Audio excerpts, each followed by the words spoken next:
Welcome to Immerse Kingdom's reading for Week 9, Day 45. Barzillai of Gilead had come down from Rogelim to escort the king across the Jordan.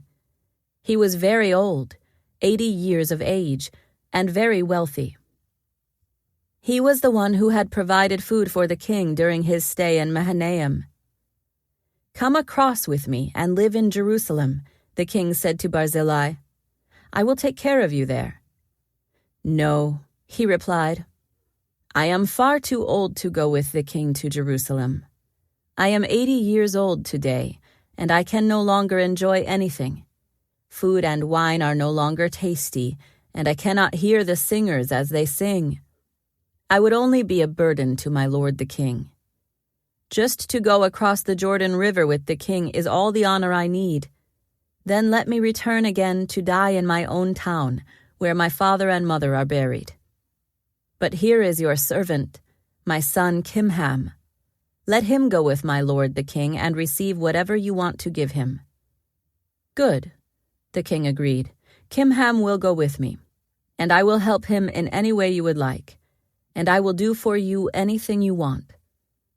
So all the people crossed the Jordan with the king. After David had blessed Barzillai and kissed him, Barzillai returned to his own home. The king then crossed over to Gilgal, taking Kimham with him. All the troops of Judah and half the troops of Israel escorted the king on his way. But all the men of Israel complained to the king, "The men of Judah stole the king and didn't give us the honor of helping take you, your household, and all your men across the Jordan."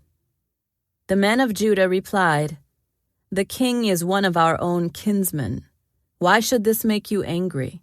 We haven't eaten any of the king's food or received any special favors." "But there are 10 tribes in Israel," the others replied, "so we have 10 times as much right to the king as you do. What right do you have to treat us with such contempt? Weren't we the first to speak of bringing him back to be our king again?" The argument continued back and forth, and the men of Judah spoke even more harshly than the men of Israel. There happened to be a troublemaker there named Sheba, son of Bichri, a man from the tribe of Benjamin. Sheba blew a ram's horn and began to chant, "Down with the dynasty of David. We have no interest in the son of Jesse. Come on, you men of Israel, back to your homes." So all the men of Israel deserted David and followed Sheba, son of Bichri. But the men of Judah stayed with their king and escorted him from the Jordan River to Jerusalem. When David came to his palace in Jerusalem, he took the 10 concubines he had left to look after the palace and placed them in seclusion. Their needs were provided for, but he no longer slept with them. So each of them lived like a widow until she died. Then the king told Amasa, "Mobilize the army of Judah within 3 days, and report back at that time."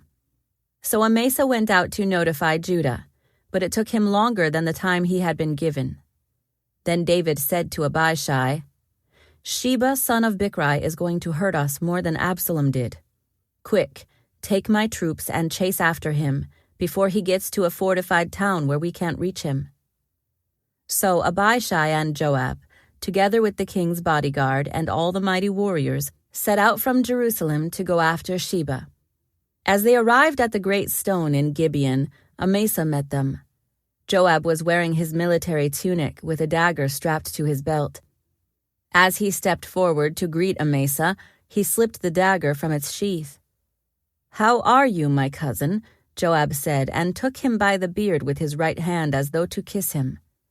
Amasa didn't notice the dagger in his left hand, and Joab stabbed him in the stomach with it so that his insides gushed out onto the ground. Joab did not need to strike again, and Amasa soon died. Joab and his brother Abishai left him lying there and continued after Sheba. One of Joab's young men shouted to Amasa's troops, "If you are for Joab and David, come and follow Joab." But Amasa lay in his blood in the middle of the road, and Joab's men saw that everyone was stopping to stare at him. So he pulled him off the road into a field and threw a cloak over him. With Amasa's body out of the way, everyone went on with Joab to capture Sheba, son of Bichri. Meanwhile, Sheba traveled through all the tribes of Israel and eventually came to the town of Abel-Beth-Maachah. All the members of his own clan, the Bichrites, assembled for battle and followed him into the town. When Joab's forces arrived, they attacked Abel-Beth-Maachah. They built a siege ramp against the town's fortifications and began battering down the wall. But a wise woman in the town called out to Joab, "Listen to me, Joab. Come over here so I can talk to you." As he approached, the woman asked, "Are you Joab?" "I am," he replied. So she said, "Listen carefully to your servant." "I'm listening," he said. Then she continued, "There used to be a saying, 'If you want to settle an argument, ask advice at the town of Abel.' I am one who is peace-loving and faithful in Israel. But you are destroying an important town in Israel. Why do you want to devour what belongs to the Lord?"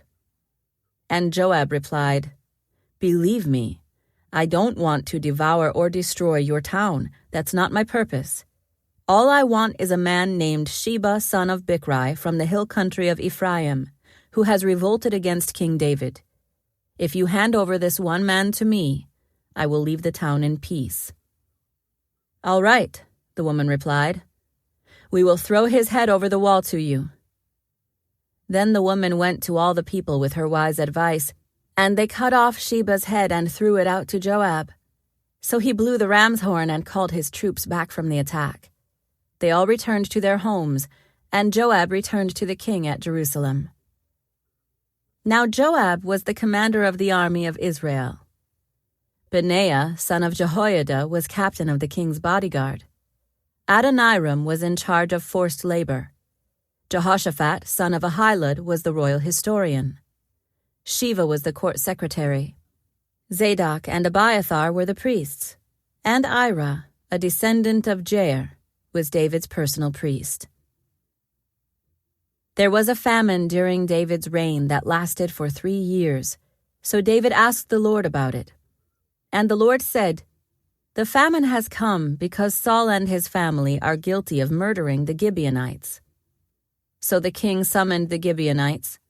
They were not part of Israel, but were all that was left of the nation of the Amorites.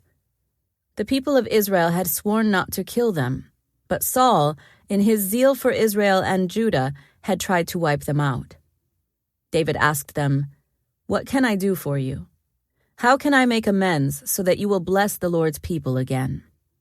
"Well, money can't settle this matter between us and the family of Saul," the Gibeonites replied. "Neither can we demand the life of anyone in Israel." "What can I do then?" David asked. "Just tell me and I will do it for you."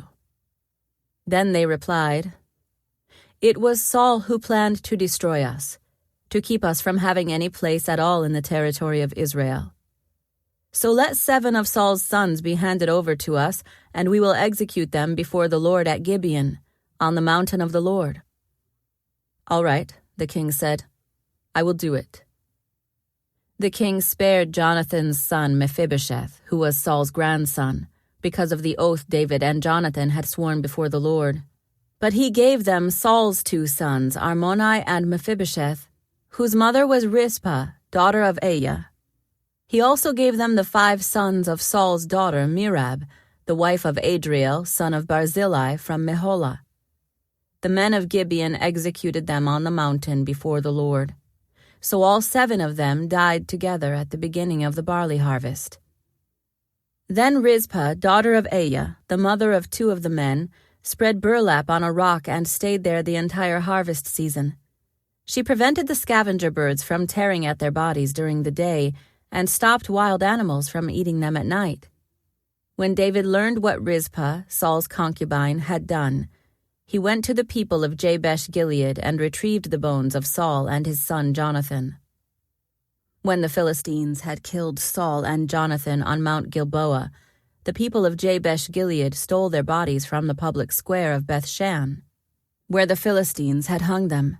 So David obtained the bones of Saul and Jonathan, as well as the bones of the men the Gibeonites had executed. Then the king ordered that they bury the bones in the tomb of Kish, Saul's father, at the town of Zelah in the land of Benjamin.